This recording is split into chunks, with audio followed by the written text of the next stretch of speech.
Yan. Part 4. And, guys, ang daming namok. Wait lang, dami.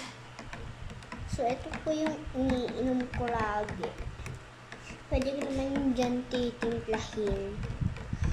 Para diretso na. Pero dito ko tinitimpla. Dahil gusto ko talaga ilagay dyan.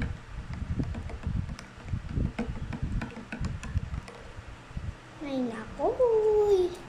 So, titimpla ko to sa anak ko dahil, dahil wala akong anak sa aking sister, cousin. Dahil nagpa-practice ako dahil love niya talaga ng pagpaputa. Pero ako na lang ngayon, wala na kasi siya. Umuwi, guys. Babalik ko naman yun.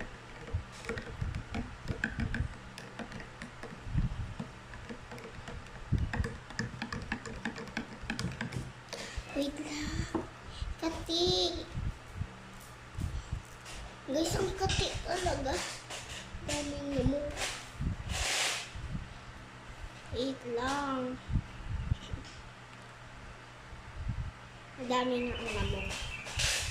Mga day. Madaming namok. Oh my gosh. So, yan. Malapit na tayo matapos dito.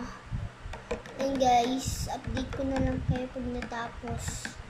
Tapos, yun. Wala lang. So, i-overnight pa dyan. So, lagyan ko muna ng tubig. Wait lang. Ayun.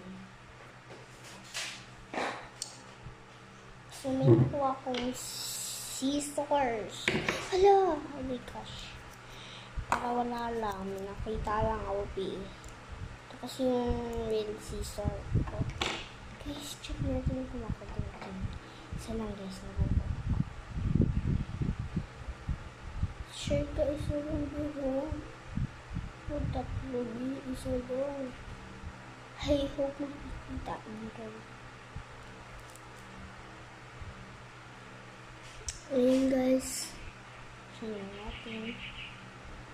Ayan.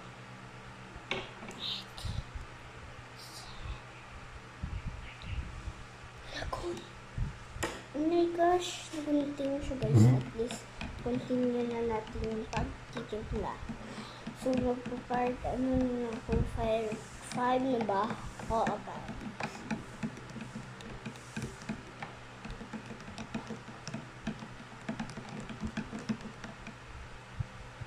Update ko lang kayo kung tapos na. Bye-bye! Mwah!